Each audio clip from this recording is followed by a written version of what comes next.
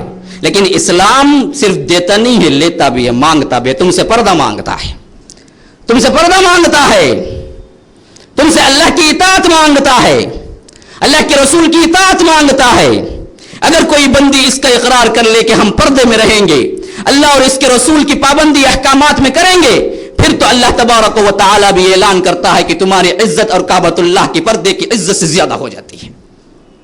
ہاں، عورتوں نے اپنا مقام کھویا ہے پردے کو چھوڑ کے، مقام بلند نہیں کیا. تو یہاں دیکھیے خدیجۃ الکبریٰ ہیں سب سے پہلے اسلام قبول کرنے والی. مردوں میں سب سے پہلے اسلام قبول کرنے والے حضرت ابوبکر صدیق ہیں، جو اللہ کے رسول صلی اللہ علیہ وسلم کے دوست، خلیل، یار غار، جگری، جو چاہے کہہ لیجئے. یہ بھی اس کے پاس بھی اپنا مقام رکھنا انسان کے لیے بڑا مشکل ہوتا ہے. یہ سب صداقت پہ مبنی ہے. اس وجہ سے میں آپ کو نکات دے رہا ہوں. دیکھیے انسان کے دوست ہو سکتے ہیں، دور کے جو دوست ہوتے ہیں وہ زیادہ احترام کرتے ہیں، نزدیک ہوتے ہوتے احترام بالکل ہی چلا جاتا ہے. جو جگری ہوتا ہے وہ تو مار بھی لیتا ہے، اس کو تھوک بھی دیتا ہے، سب جائز، وہ اٹھا کے لیپ لے اور کہے کہ نہیں جی میرا جگری ہے، کیا ہے، گالی دیا تو بھی کیا بھی نہیں. اور بڑی دوستی جس کی ہوتی ہے نا، وہ بات گالی سے شروع کرتا ہے، گالی پہ ختم کرتا ہے. وہ کیا ہے، جگری دوستی کی نشانی ہے. تو جہاں جہاں تعلق قرب بڑا، وہاں کیا ہوتا ہے، احترام پامال ہوتا چلا جاتا ہے. یہ انسانوں میں ہم دیکھتے ہیں. یہاں دیکھیے محمد الرسول اللہ صلی اللہ علیہ وسلم کے دوست نرالے انداز میں جتنا قرب ہو ابو بکر کا احترام اتنا ہی بڑا. اپنے لخت جگر کو دے دیا اللہ کے رسول صلی اللہ علیہ وسلم کے نکاح میں. اللہ کے رسول صلی اللہ علیہ وسلم کے لیے اپنا خاندان قربان کر دیا. کون سا ایسا شخص ہے جس کا کل خاندان، صحابہ میں جس کا کل خاندان اللہ کے رسول کے لیے نثار ہو گیا ہو؟ واحد شخص محمد الرسول اللہ صلی اللہ علیہ وسلم پہ نثار ہونے والے یہ ابو بکر صدیق ہیں. بیوی ہیں ام رومان، باپ ہیں ابو قحافہ، بیٹے ہیں عبد الرحمن، عائشہ، اسما. کون ہے جو اسلام قبول نہیں کیا اور اس پہ نثار نہیں ہو گیا؟ یہ یار غار ہیں. ثانی اثنین اذ ہما فی الغار اذ یقول لصاحبہ لا تحزن ان اللہ معنا. یہ ہیں جو سب سے پہلے مردوں میں اسلام قبول کی. کیوں؟ جانتے تھے کہ میرا دوست اس لائق ہے کہ رسول بنا دیا جائے. ایسی پاک زندگی گزاری تھی محمد الرسول اللہ صلی اللہ علیہ وسلم نے. غلاموں میں کون اسلام قبول کیا سب سے پہلے؟ زید بن حارثہ اللہ کے رسول کے غلام ہیں. ہاں، یہاں پر بھی اپنے احترام کو قائم رکھنا معمولی بات نہیں ہوتی ہے. باہر بڑے آپ شریف بنتے پھریں، اپنے نوکروں کے ساتھ کیا سلوک کرتے ہیں.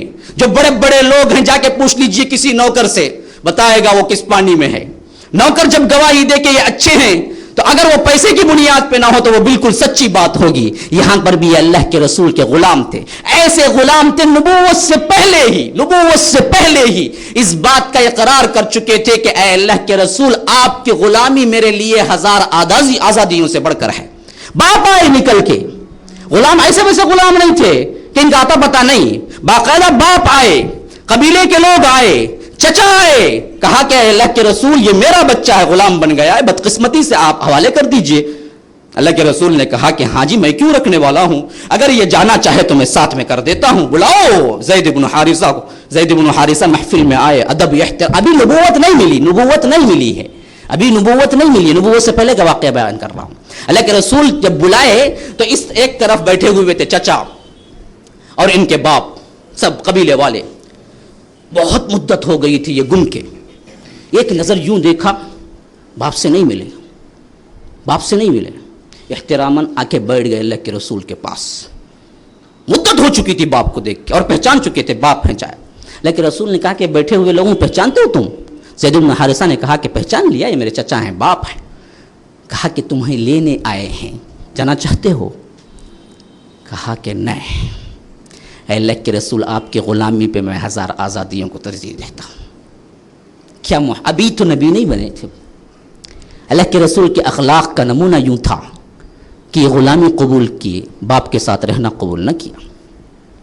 اللہ کے رسول نے کہا جو میرے ساتھ رہنا چاہتا ہوں میں بھی اسے زبردستی آپ کے ساتھ بھیجنا نہیں چاہتا۔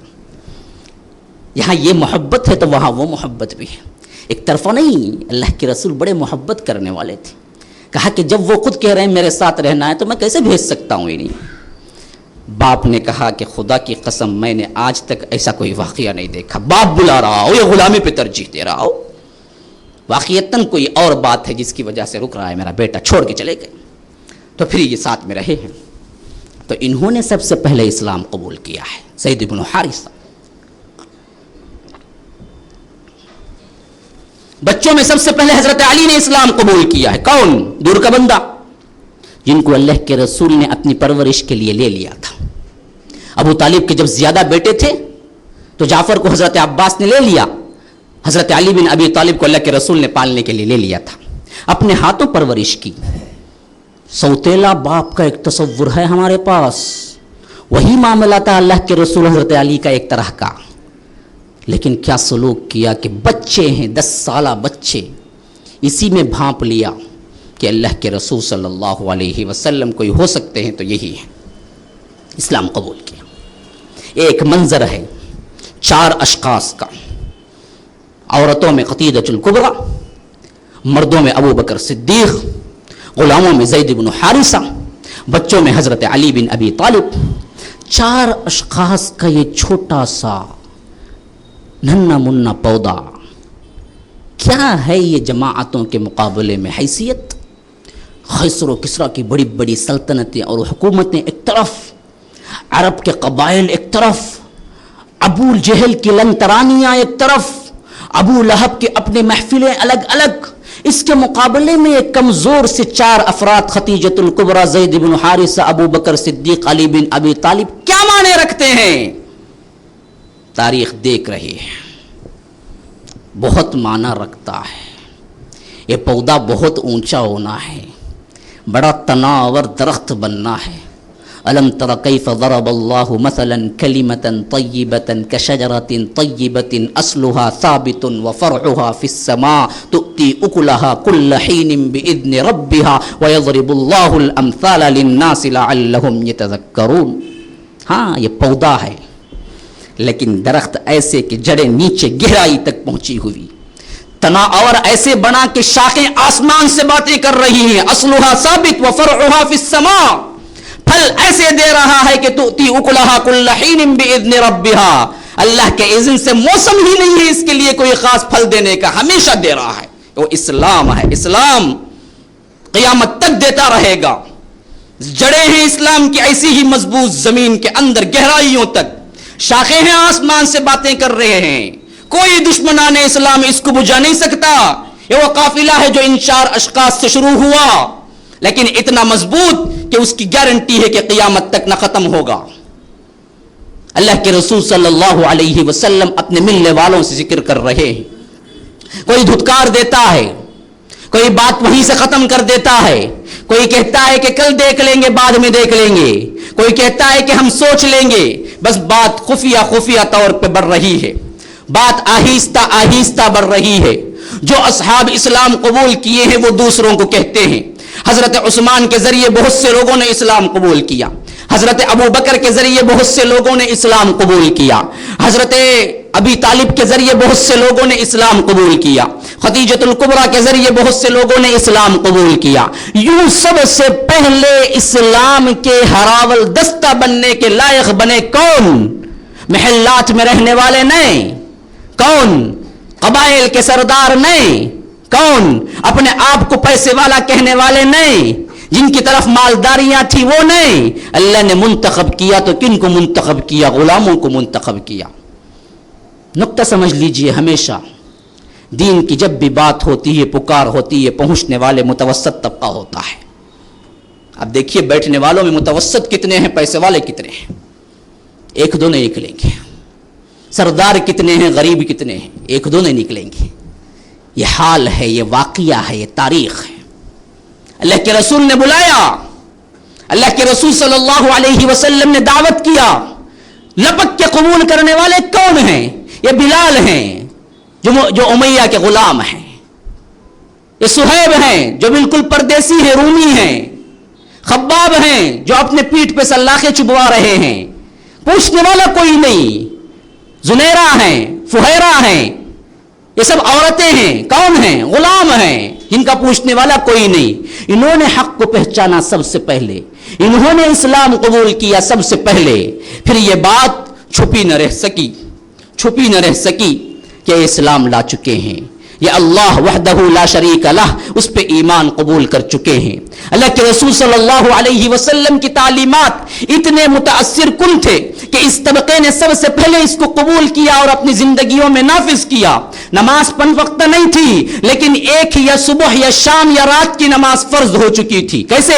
فرمایا یا ایھا المزمل قم اللیل الا قلیلا نصفه او انقص منه قلیلا او زد علیہ ورتل القرآن ترتیلا انا سنلقی علیک قولا ثقیلا۔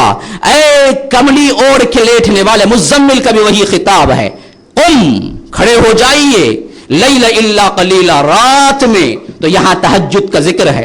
سب سے پہلے نماز تہجد کی فرض ہوئی تھی، تو صحابہ جو اسلام قبول کر چکے تھے، عمار تھے، بلال تھے، صہیب تھے، خباب تھے، فہیرہ تھے، ابو فہیکہ تھی، یہ تمام زنیرہ تھی، یہ تمام وہ غلام ہیں جو دن بھر محنت کرتے تھے، لیکن ایک آواز تھی کہ رات میں قیام کیا کرو، تو یہ دن بھر محنت کر کے رات میں تہجد میں ہوتے تھے، صرف یہ ایک حکم پہ اتنا عمل کیا، خود اللہ کو کہنا پڑا کہ نصفہ او انقص منہ قلیلا، نہیں پوری رات نہیں، آدھی کر لو، نہیں آدھی نہیں، اگر اس سے بھی کم کر لو، او انقص منہ قلیلا او زد علیہ ورتل القرآن ترتیلا، یا زیادہ کر لو کچھ، آدھی رات تو کم از کم سو جاؤ۔